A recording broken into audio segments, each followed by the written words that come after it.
But the Trump administration is also dealing with the fact that Kellyanne Conway couldn't name a single senior African-American that is working in the West Wing right now. With us now, we've got NBC News White House correspondent Kristen Welker. Kristen, what's the administration telling you about a pretty remarkable failure on Kellyanne's part?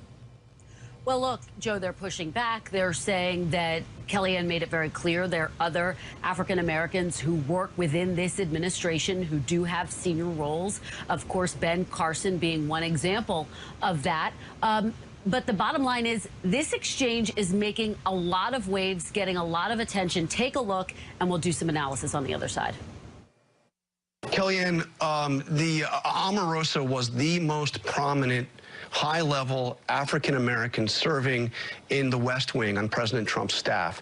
Who now is that person? Who is the most prominent high-level advisor to the president on the West Wing staff right now? African-American? Yes. I would say that, well, first of all, you're totally not covering the fact that our Secretary of Housing and Urban Development and world-renowned...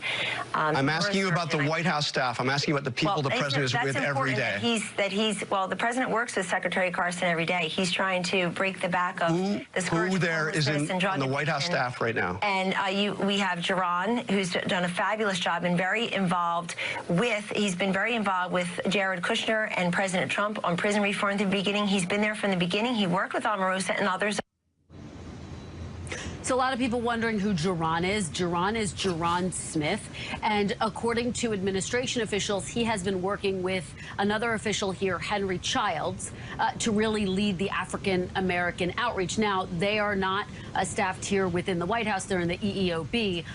Bottom line, though, Henry Childs, someone on loan from the Commerce Department who's really taking the lead in terms of outreach to the African-American community, has had dozens of meetings with African-American leaders, I am told, also working on housing, urban development, taking a key role in the prison reform. Of course, that's something that Jared Kushner has been deeply engaged in. But again, when you ask that key question, who are the senior African-American officials based out of the West Wing, it is difficult, as you saw in that exchange there, to identify anyone. But again, this is a White House that is defiant and increasingly on defense in the wake of all of these allegations by former staffer Omarosa. Joe. All right. NBC's Kristen Welker, thank you so much. Appreciate you being with us. Mark Leibovich, your article on Paul Ryan, it was remarkable, and people continue to talk about it. You know, I've said here, I've known the guy since he was 22, and I've always I've just had the highest opinion of Paul as a person and as a legislator. I don't really, I could have never predicted when I was excited about him becoming Speaker of the House. I could never have predicted that it would have ended this way, again, with a whimper, where he had a president just run over. I was talking to a member in the Republican caucus that just can't believe how he has subjugated himself to Donald Trump time and time again. It is an interesting, I mean, it's a phenomenal sort of look into what happens when a idea person in the Republican Party. I mean, Paul Ryan has built himself for many, many years as someone who cares about policy. I'm a policy guy. I'm a PowerPoint guy. I'm someone who looks really deeply into what this means and fiscal conservatism and so forth. Just sort of has his career absolutely commingled with Trumpism. And so it's just such an imperfect and horrible and just really almost perverse to watch match, the two of them. And Ryan has really at every turn just sort of chosen not to fight. I mean, a lot of people have sort of used him as a vehicle for kind of Democratic, never Trump, even some quiet Republicans, some wish fulfillment, someone who's going to fight battles for them against Donald Trump. And he's sort of emblematic of a part of the Republican Party that really has no voice, certainly in the administration and certainly in Congress at the highest levels. Yeah, but what I don't understand is I know that Paul always has seen himself more as a policy guy. He's not the type of guy that's going to get in and fight politically, and maybe he's just not good at the business of politics. Like Hillary Clinton said, my husband's great at politics. I'm not. It's not what I do. Maybe that's Paul Ryan, and I'm dead serious. Maybe he's a policy guy and he's bad at politics. The thing that I can't shake, though, is that he allows somebody like Devin Nunes to destroy the most bipartisan committee on the Hill, the House Ethics Committee, and lets Devin Nunes go around whispering about conspiracies to impeach Rod Rosenstein and to subvert the investigation into Putin, trying to subvert American democracy. How does Paul Ryan allow that to go on? What's interesting is that Ryan has really two sets of defenses for what he has done over the last year and a half. One is he would say, look, if I had a argument, if I got into this back and forth with the president of the United States every day, it would be a distraction, no one would win, and we would get nothing passed at all in this Congress. I would lose my caucus, we would lose 80% of our voters, and that's just not where the Republican Party is. And as the leader of the party in the House, I have a responsibility to represent that constituency. And the other part is that he would say that he has averted, and he literally said this to me, he has averted any number of tragedies privately. Tragedies was his word, which I was pretty struck by. He would say that I privately deal with the president. I privately try to shut things down in the House that people will never know about. And of course, I don't know what he's talking about. I mean, it's hard to prove a negative in this case. And like a number of other people who have worked in the White House, who have worked closely with this president, he has said that, look, you got to trust me on this. I have stopped it from being a lot worse. And at the end of the day, you have this sort of black hole of what exactly are they talking about? Do we have to wait for the history books to come out? And are we going to have the luxury of knowing what this is about? Or are they just making excuses at this point? But no, I mean, I think one of the biggest, if not the biggest criticism on Paul Ryan is that he's let the Devin Nuneses run wild through Congress. He's let the Freedom Caucus really drive a lot of the agenda as far as discrediting the Mueller investigation. And he hasn't been a stronger voice in trying to counteract what has been a lot of noise to come out of the Republican House caucus that has been, I think a lot of people in the caucus privately would say has been counterproductive. And there's a good way, John Heilman, to make that stop. And you know how you do it? As Speaker of the House, you call Devin Nunes in and go, stop now. He hasn't done it. No, he has not. And I'll say, Mark Leibovich and I think probably have had a similar experience because, over the course of the last, from the time that there was a moment, you all remember in the 2016 campaign, when after the Judge Curiel incident happened, Paul Ryan stepped out and said that what Trump had done there and saying that this judge who was of Mexican ancestry could not rule fairly in his case on a Trump University case because of his ancestry, that he said there was a textbook definition of racism. That was a moment where people thought that Ryan, that kind of gave some kind of lit the notion, the flame that Ryan might be a counterweight to Donald Trump. And then you never saw anything like that again.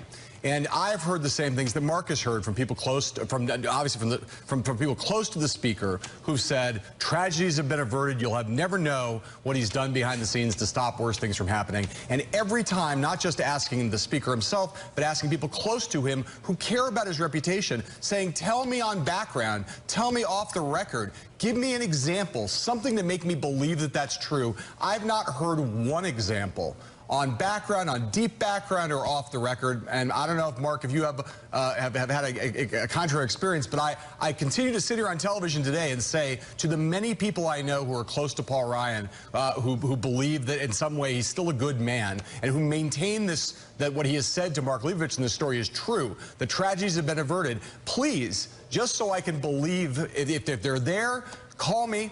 I'd be happy to hear, even off the record, one example of a tragedy that's been averted because of Paul Ryan's private efforts on Donald Trump. I have searched, and I've asked before, and I've not heard one single example so far, but I remain open to the idea that it's possible. Yeah, Bob Costa, you've covered the White House, you've covered the Hill. You certainly have covered this relationship between Donald Trump and Paul Ryan, and it seems to be a relationship that just goes one way. The president threatens Paul Ryan, and Paul Ryan backs down. Is Paul Ryan going to be the face of this House Republican party in when the history of Trumpism is written? He is. He's going to be the face of the Republican Party. And after reading Mark's excellent piece, I kept coming to the word why. Why did this play out with Speaker Ryan like it did? And I kept coming to that word in Mark's story, policy, the policy guy, self-described policy guy. Why didn't Ryan have the clout in 2016 at the moment John mentioned, even now in 2018? He lost the policy fights that candidate Trump and now President Trump has won. He made a case on immigration in the 90s and in the 2000s to try to be much more open border and moderate Republican on immigration. He lost that fight. He lost the push for reform on Social Security and Medicare within his own party. Who steps in? This raw, anger-motivated politician in Donald Trump. And Ryan lost those policy battles, which didn't give him the real power he needed to counter the kind of force that Donald Trump was and has become. Yeah, Paul Ryan and Donald Trump, protectionists as well. Robert Costa, thanks so much. Appreciate it. Mark Leibovich, thank you as well. And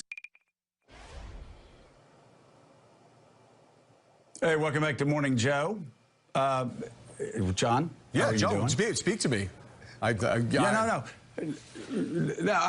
I'm just curious. I wrote today in the Washington Post about how if sort of an alternative history. What if FDR had been warned of a coming attack on Pearl Harbor throughout all of 1941? Right. The Democrats had a chance, knowing this, to vote for a stronger defense in the Pacific Fleet in Hawaii. And then you had the chairman of the Armed Services Committee privately telling constituents that he was working to fire the generals who were actually talking about this looming threat. Not sure, but I think we would probably call them traitors. None dare call what Republicans today are doing treason. But that said, the forensic evidence is so overwhelming. At this point, how could the president call Putin's plans to interfere with U.S. democracy a hoax when the U.S. military has provided, and the intel community has provided all of that evidence in black and white? Yeah, Joe, I read your column, and it's funny. It in a weird way rhymes with the discussion we were having earlier about Paul Ryan with Mark Leibovich, and it raises you're kind of positing an alternative history and raising questions about what that would imply, and then carrying it forward to today. It raises the question we keep coming back to again and again, which is, what are these people thinking? And I ask you about it always because you spent many years in this party, and for a long time were a card-carrying member of it. Now not so much. But what, in the end, what are they thinking? I can't imagine it, because again, you had the United States military people working at Fort Meade. You had our intel community. You have Dan Coats. You had Kirstjen Nielsen. You had Trump's own appointed FBI director. You had everybody that Donald Trump has appointed saying that, I mean, Kirstjen Nielsen, of all people, said, our democracy is directly in the crosshairs of Vladimir Putin. Our democracy is being threatened. Dan Coats, Donald Trump's director of national intelligence, tells the press and the world that the warning signs are blinking, and this reminds him of the months leading up to September 11th. So if you're a Republican and you're hearing all of these Republican appointees saying Vladimir Putin and Russia, they've attacked the United States of America in the past and they're planning another attack now, what's your legacy, John, if you sit back and not only do nothing but try to end that investigation? I don't. It's hard to imagine that history will look kindly on any of these people, especially if the worst that is now being forecast and the worst that we fear actually comes to pass, whether it's in the next 3 or 4 months or whether it's ahead of the 2020 elections. Yeah, all right. Well. So with us now, former prosecutor with the Eastern District of Virginia, Gene Rossi. He previously tried cases before the judge presiding over the trial of Paul Manafort. Judge T.S. Ellis, who, as the New York Magazine points out, is among the handful of judges in the country who know some of the deepest secrets of the Russia investigation. Thanks so much for being with us, Gene. I guess the first question I have to ask is, what's with Judge Ellis's deep antipathy for the prosecution? It seems to come out just about every day in the courtroom. Are you still not hearing Joe? Not hearing. Joe, we have a little bit of an audio problem, so I'm going to translate your question to Gene. Joe's basic question is, so what's the deal with this judge? He seems to be exhibiting a hostility towards the prosecution, seems to be putting his thumb on the scale. There's been a lot of discussion of that. What's your view about whether or not that is the case? Well, let me tell you how I know Judge Ellis. I appeared in front of him for 20 years. I had 20 trials, 7 trials, and I had hundreds of hearings. And here is the scoop on Judge Ellis. He is not a potted plant. Clearly. Clearly not. He's very active. He wants to be engaged. Yeah. He's not a judge that's going to sit back. Yeah. That's who he is, and he's never going to change. Yeah. Let me address how he's putting his thumb on the scale. This is sort of like a football game. 2 weeks ago, that first week, Judge Ellis was indeed putting his thumb on the scale, in my opinion. Very hard on both prosecutors, all 3 prosecutors, whom I know well. That was the first week. This past week, things changed a little bit. He's pulling back on his criticism, his interjecting, and I think at the end of last week, I wouldn't say it was affection, but the warmth, relative warmth he showed the prosecution's case seemed to evolve a little bit, and here's why. Based on my times in front of him and my trials and my hearings. I think he now gets this case. He now sees the big picture, what I call the final mosaic. And as I said before the camera came, I have done 30 tax trials. I have never seen more greed, lies, and manipulation in a tax trial than I have seen in this one. It is off the charts. On a scale of 1 to 10, on greed, a 13. Lies, 11, manipulation, 12. It's unbelievable. I think Judge Ellis now has pulled back his interjecting in the case, and in fact, he sort of apologized a couple days ago when the prosecutors were reminding him that he did not exclude a certain witness. Right. It wasn't a full-fledged apology, but coming from Judge Ellis, that's an apology. So you see the way Judge Ellis is behaving. What do you make of how the prosecutors are pursuing the case, where they place Gates and the kind of case that they're putting on? I did 100 trials, so what you do is you try to place your witnesses strategically. And I got to compliment the prosecutors here and the defense attorneys. The defense attorneys are doing a great job with what they have. The prosecutors started off with documents and verbal testimony, Heather Washkuhn, Philip Aliff, Cindy Laporta, and others. And then they followed it and put Gates on Monday of last week. Monday, Tuesday, and Wednesday. And I watched and observed Gates' testimony. I'd love to talk about that. That was a brilliant placement of Rick Gates, because after he testified, he corroborated in part all what the other witnesses said and the documents. And now, these last few days, we've been bank fraud, bank fraud, bank fraud. That's document-driven. And now we get into Stephen Calk and the Federal Savings Bank, the Yankee tickets. You know, we're almost forgetting that Rick Gates testified. We're now focusing on the bank fraud. I thought their timing of their witnesses in the sequence was brilliant. You just said you wanted to talk about Gates' testimony. Talk about that. Let's talk about that. I thought Rick Gates' direct exam by the prosecutor was outstanding. Outstanding. He corroborated everything that the government theory is asking the jury to believe. And I want the folks watching this show to focus on one exhibit that sort of encapsulates who Rick Gates is. This is Government Exhibit 391. It's an email from Paul Manafort, March 16, 2016, to Rick Gates. And Paul Manafort says, Rick, You are the quarterback, quote unquote. That is the theory of this case. Rick Gates was indeed the quarterback, but who was calling the plays? Coach Paul. And I'm not talking about Paul Bear Bryant, I'm talking about Paul Manafort. That email is devastating. And Rick Gates' testimony and the documents corroborated that email. Now let's talk about Cross by Kevin Downey. And I said the defense attorneys are doing a great job with the hand dealt them. Kevin Downey did a fantastic job. He got in some jabs. But the problem is he didn't get in enough jabs. He didn't knock Rick Gates out. And on redirect by the prosecutor, he brought the jury back to the core of Rick Gates' testimony, which is, I was his quarterback.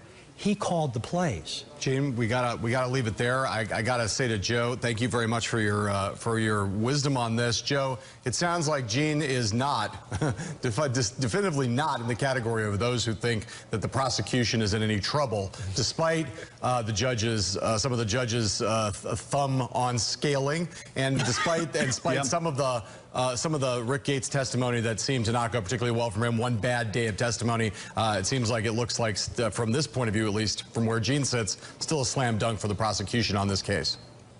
We shall see. That's been the assumption for some time, and a lot of, often in these trials that the media cover, you have that assumption going in, and then there are surprises once in a while. We'll see if it happens here. Relations between NATO allies, the United States and Turkey, continue to plummet. On Friday, President Trump tweeted in part, I've just authorized a doubling of tariffs on steel and aluminum with respect to Turkey as their currency. The Turkish lira slides rapidly downward against our very strong dollar. Less than 3 weeks ago, Trump threatened, quote, large sanctions on Turkey for Ankara's ongoing detainment of American pastor Andrew Brunson. Let's bring in right now former NATO Supreme Allied Commander, retired 4-star Navy Admiral James Stavridis. He's also the Chief International Security and Diplomacy Analyst for NBC News and MSNBC. It seems to me, Admiral, that we need a scorecard to be able to keep up with what exactly is going on with the United States relations with whether it's Turkey or North Korea or now or Russia, North Korea or now Turkey, where at first you're concerned because he seems to be, the president seems to be too fond of these autocrats, but then you turn around and now we find ourselves on the other side of it where the alliance is taking a real pounding. What's your take? I'm worried, Joe, and I'll tell you why. Turkey is an important country. It's got 80 million people. By a couple more decades, it'll overtake Russia as the most populous nation in Europe. It's a strong NATO ally. It's been part of NATO since the beginning. And it's got the largest army in NATO, saving only the United States. So it's an important geopolitical country. It's got an authoritarian leader who's gone too far in driving events personally. He's personalized everything. And he and the president are in a mano a mano. And at the end of the day, President Erdogan is bringing a knife to a gunfight. He's not going to win this.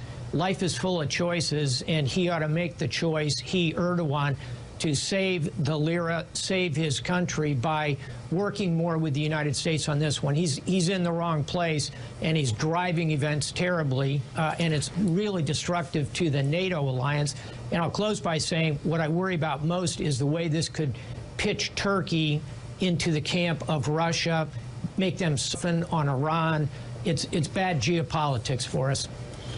Casey Hunt's with us and has a question from Washington. Casey. Admiral, to pick up on that last point that you made, what implications are there if this is, truly destabilizing for Turkey and their currency, for what's going on in Syria and our policy there? Very dangerous, because Turkey has emerged after Russia as the second most significant player in the Syrian dispute. And to put them aside and push them overtly into the Russian camp is a mistake. Here's what we ought to do. First and foremost, we need an ambassador in Turkey. We still don't have one. we need one of significant stature, maybe a former ambassador to Turkey like Frank Ricardoni, maybe someone like Ann Patterson. We've got people of high stature who can go and be an ambassador. Secondly, we need to use military-to-military contacts. We're still very strong. The defense minister, former NATO general, he's kind of the Jim Mattis of Turkey. And thirdly, we ought to try and get this dispute off the front pages and solve this diplomatically. But at the end of the day, Turkey is going to have to make the decision to stay with the West. We need to encourage that path. Yep. John Meacham's with us. John. Admiral, in the spirit of testing the momentary passion versus long-term impact, what's your sense of where the reaction to within the alliance to Helsinki, to Trump's performance at the NATO summit, which I guess has been now 3 weeks, it feels like, both yesterday and 3 years ago. But as the fallout unfolds, what's your sense of the lasting impact of that performance in Europe? It's all part, John, of these kind of centrifugal forces that I feel pulling not only at the NATO alliance, but at the idea of the transatlantic bond. That creaking sound you hear is the transatlantic bridge. And every performance, not only at the NATO summit, but at, for example, the G7 in Charlevoix in Canada, President Trump kind of twists that bridge a bit. At the same time, Turkey pulling away. Italy has an election and elects someone who is opposed to the European Union. We continue to see these right-wing movements in Hungary, in Poland, still bubbling in France. It's centrifugal force, John, pulling apart our greatest pool of allies and partners. And to lose Turkey would be a geopolitical mistake of epic proportions. Hopefully we can pull them back, but Turkey has to make the first step at this point. Admiral James Stavridis, thank you so much. And coming up on Morning Joe. So moments ago, NBC News exclusively aired a second audio clip from Omarosa, the Omarosa tapes on the Today Show. This 24-second excerpt from a longer phone call which she had with the president the day after she was fired. Omarosa, what's going on? I just saw on the news that you're thinking about leaving. What happened? General Kelly came to me and said that you guys wanted me to leave. No, nobody even told me about it. Nobody. Wow. You know, they run a big operation, but I didn't know it. I didn't know that. Yeah. God damn it. I don't love you leaving at all. Do you think he's mentally competent to do this job? No, I don't think he's fit. And as we heard on the recording that you just played, he doesn't even know what's happening in his White House. General Kelly, John Kelly, is running this White House, and Donald Trump has no clue what's going on. He's being puppeted, and that's very dangerous for this nation. NBC hasn't been able to listen to the full recording to know what was said before or after. I'm sorry. And has reached out to the White House for a comment on this part of the reported phone conversation. The conversation was first reported within Omarosa's new book, Unhinged. With us now, White House correspondent for the PBS NewsHour, Yamiche Alcindor, and also columnist for the Daily Beast, Margaret Carlson. Margaret, first of all, Joe, can I just ask you a quick question? Let me just ask you a quick question. Just to go to the kind of hilarious thing about Omarosa's reaction to this, right? It apparently has not crossed her mind that when she called Donald Trump to say, hey, I've been fired, that Trump knew all about it, but just didn't want to be mean to her on the phone. Like if they fired me from MSNBC, and it was because you had me fired, for instance. If I called you and said, hey, Joe, I just got fired today. Phil fired me. What would you say? What? Oh, John, I had no idea. No, wait, what? What are you talking about? What are you talking about? What? Huh? Oh, my God. Huh? And then I might go like this. Damn it. Damn it. That was actually, that was the moment for me, Margaret Carlson. I know, seriously. That I broke out laughing. It was such an unconvincing damn it. But he just says it under his breath. You wait, what? Hey, who? You've been fired? Well, he's never said you're fired since he's been in the White House. He's had other people do it, and Omarosa, you know, Sister Margaret said to you, I'm sure, long ago, show me your friends, I'll tell you who you are. He chose Omarosa. She grew into who she was with him. He brought her to the White House. He gave her the open door. He did all of that. So he certainly wouldn't be shocked by her. She's the best that he had to offer the country. And this is who he is. This is the kind of person he wants. And this is the kind of person he can't fire, but have somebody else do it and then lie to her about it. Yeah, Margaret. Yeah, Sister Margaret probably did tell me that. My mother, though, always said, judge yourself by your enemies. And also, the road to hell is paved with good intentions. Really warm and fuzzy things that you sort of crochet and put up on your wall. Yeah, exactly. This is why you got into politics. Yes. Yeah, it explains a lot. Yamiche, I don't know. I mean, maybe this is a Columbia J. It's not really a Columbia J School question. Maybe it's just that I just don't want to play tapes of Omarosa. Like, should we be playing tapes of Omarosa? Should we be talking about it? Is this where reporting has come? And is there really anything to gain from it?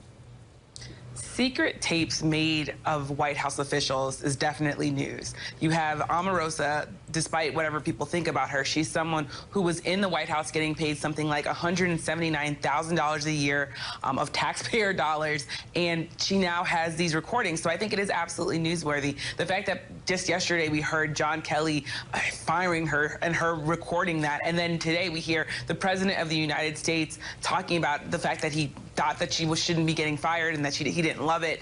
Those to me are definitely newsworthy things. Omarosa knows the president longer than a lot of other people in the White House. Despite whatever credibility issues she might have, she's someone who gets President Trump, at least in his personality and the fact that he was an entertainer, much like she's an entertainer. So I think that there is something there. I think that what's important is that the White House has forcefully come out against Omarosa. They said that they this something like 4 times. They talk about the idea that she was a lowlife. The president just called her a lowlife yesterday. So while this recording does have the president kind of being nice to her and saying, hey, I didn't think that you should be fired, there's this idea that Omarosa is trying to say that John Kelly is running the White House, when in reality, John Kelly's supposed to be running the staff of the White House. The president might not know about every single personnel decision that he makes. Yeah, but I'm just wondering, Eddie, as we step back out, just again, talking about the type of people that not only Donald Trump attacks, but or that he hires, but the type of person that Donald Trump is himself. This is just all very creepy. You have Trump that, used to get on the phone and pretend that he was John Barron or whoever he was as his PR guy. You heard that he would record conversations. And now you've got Omarosa recording conversations, and you've got the president's former fixer recording conversations. Who knows? Maybe they're doing it, like I said, for the same reason Monica kept the dress, because she knew that she would be attacked and needed evidence. But it just all seems so creepy to me that all of these people are recording themselves. Well, I mean, they obviously exist in an environment that is defined by deep and seems to me reasonable distrust. Joe, this this White House, I mean, it feels like, I don't know if we can make it a verb, but it feels like we've been tabloid. Right? Dized. Yeah, there we go. Tabloidized. That everything kind of, I think your general gut disinterest and distaste for this is that it's an assault on seriousness, on the seriousness of the moment. And it's like we're passing by Star Magazine at the grocery store or something, where we see the headline come out. And Omarosa and Donald Trump have kind of forced us all in some ways to kind of get down there in the gutter with it. And I think that's at the heart of my distaste for this. I think the word you're looking for is abasement or self-abasement. Yeah. Something of that. Self-desecration. Yes. Every day is the New York Post headline, best sex I ever had. Exactly. Screaming at you. Yes. Which, of course, for those of you not in New York City, that was headline that Trump planted with the New York Post 30 years ago. Casey, when you talk about this abasement, one of the things that, as far as policy goes, we were talking last hour about Paul Ryan's a policy guy. And, you know, the Freedom Caucus is now, they are basically successors to a group that I was in when I was in the House. And we would obsess over deficits, over debt, over wasteful government spending, over entitlements, over balancing the budget, over sending as much authority back home as humanly possible. That was our obsession. Now you've got the Freedom Caucus, who claimed to be concerned about things like this. You've got the Tea Party, who claimed to be obsessed about government spending. And what are they doing? They're sitting back and going along step with the president, who has the largest national debt ever, has exploded the federal deficits, signed the largest spending bill ever, the biggest Pentagon budget in the history of the Republic, the biggest domestic spending. I mean, everything is the biggest, like everything. Like, and Trump people wouldn't believe this, but they are spending more on just about every category of government spending than Barack Obama did. And yet, policy doesn't matter. What are they doing? They're going after Rod Rosenstein, something that even the White House privately says is a joke. I want to talk about abasement. I think that the most telling anecdote in that article that Mark Leibovich wrote about Paul Ryan, to me, was that the president was calling Paul Ryan Boy Scout. And Paul Ryan didn't realize that the president was insulting him, not complimenting him. And not only have the policy prescriptions of Paul Ryan and company been rejected, and as you point out, people who claim that they wanted him to go farther on that stuff are actually throwing it even further out the window than he has, but the very essence of Paul Ryan, which was, you know, this idea that if he was a basically good human, if he was polite to other people, if he tried to negotiate in good faith, if he didn't secretly record conversations and then release them to the media, but rather, you know, talked privately, that ultimately voters would reward him for that and say, you know what, this is a good man who's trying to get stuff done for us. Forget it. I mean, the Republican Party picked Omarosa and Donald Trump. I mean, you get what you pay for, I guess. It's interesting, though. Right now you have Margaret, you have Ivanka trying to walk this fine line where, oh, no, of course the press isn't enemy of the people. I mean, we could go down the line talking about how devastated she was with what was going on at the border. I mean, Margaret, you're like me. You've been around Washington an awful long time, and this sort of game of politics as it's played by some of the bigger players on the stage. I mean, I can see this coming a mile away. Ivanka Trump wants to be president of the United States, and Donald Trump wants to do anything he can to help facilitate that. Well, she is in a unique position to influence him. And when she came, uprooted the whole family, it wasn't to get parental leave passed. It was to act as a brake on her father. When people leave the White House, they say to me, you don't know the half of it. And well, she does know.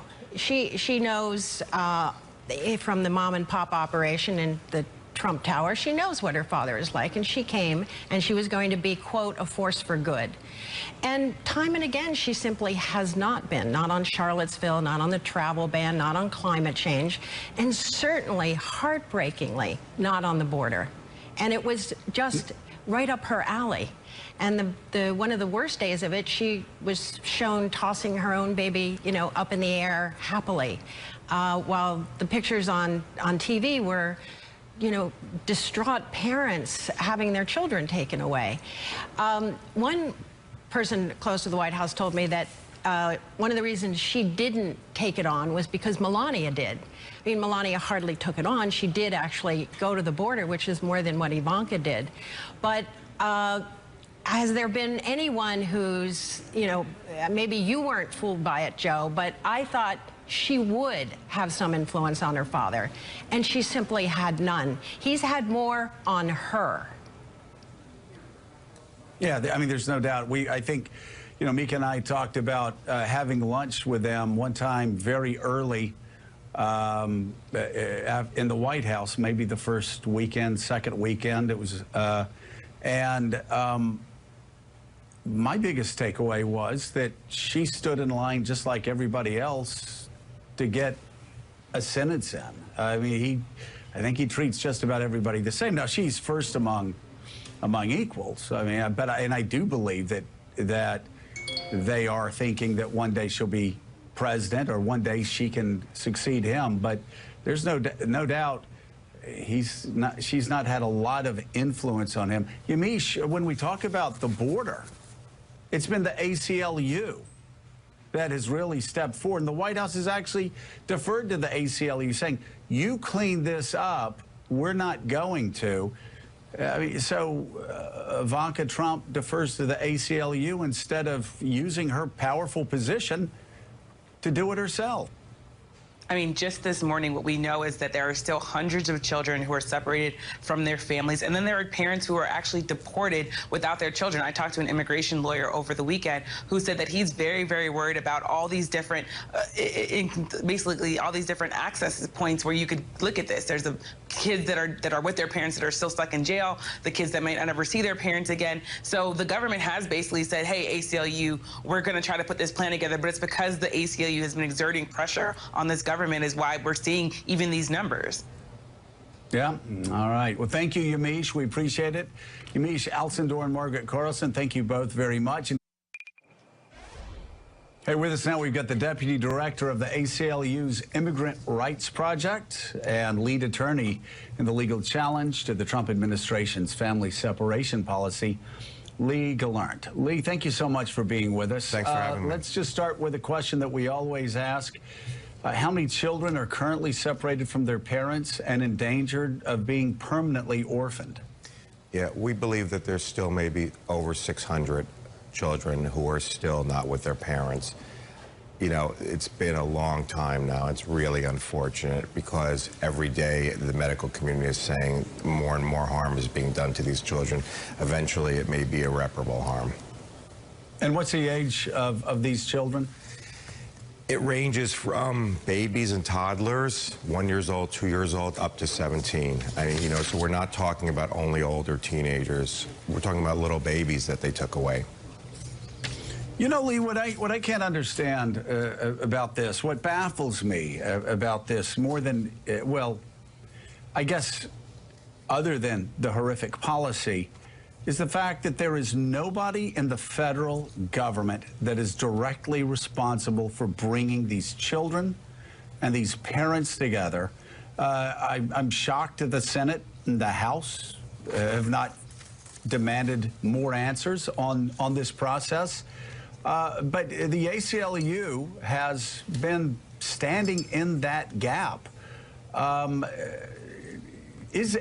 Where do you all go to get accurate numbers? Yes. So one thing that's fortunate is with us pushing enough, the judges finally said to the government, look, you absolutely need to designate a point person. So now we've had point people. We're getting numbers. We're getting information, but it's way too late and it's not complete. So we've had to push every second. You'd think after the administration did something this horrible, they would say, okay, a federal judge has said it's unconstitutional. The judge called it brutal and offensive. They would be doing everything they could to help us, taking the own initiative. It appears that they've been sitting on phone numbers of these parents who were deported that we've been trying to reach for weeks, maybe months. I want you to just talk real quick about a very specific case which relates to when the judge last week lashed out to some extent at the government because of a very particular instance in which a family, you guys were intervening in the middle of this case, a family was in the middle of it, was put on a plane and flown out of the country, very much in stark contravention of what the judge was trying to accomplish there. Just talk about how that happened. Exactly. We don't know. And fortunately, the judge has said, we want the government to say exactly how it happened, because these are families that are so scared. I can't even imagine the fear that this mother and little child must have being put on a plane. They were told there's a case going, hopefully they'll prevail, and then all of a sudden they're put on a plane. You know, they're back now, fortunately, only because the judge said, get them back, and I want to know why it happened, and I'm going to hold people in contempt. But I think it's just sort of part and parcel of the administration rushing people out of the country without due process. Do you think somebody needs to go to jail for this? I mean, because this is evil.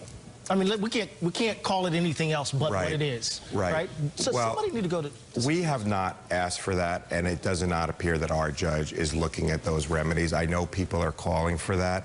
Right now, we haven't asked for that. Right now, we are focused solely on getting the children and parents together. I think, you know, whether other people are going to call for that, whether Congress is going to call for that, I think we'll leave to them. So, Lee, let me ask you what Americans can do. There are a lot of people right now that feel so helpless reading about this story, hearing about it day in and day out. The Trump administration has said, well, let the ACLU handle it. How do Americans help you do your job if people want to contribute to this specific effort? Even if somebody doesn't like other things the ACLU does. What about this specific effort? How can they help you reunite these children, these toddlers, these infants with their mothers and fathers? Right. Well, I just want to pick up on one thing you said really quickly, because I think you're absolutely right that this is an issue the administration, I think, did not realize wouldn't cut along normal ideological lines. Republicans and conservatives push back because this has been beyond the pale.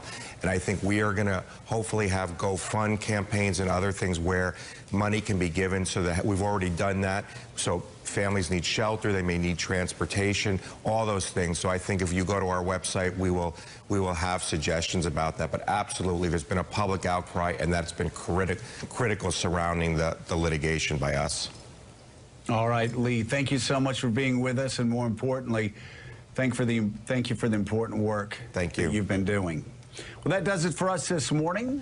Stay with MSNBC for news throughout the day, because Stephanie Ruhle picks up the coverage right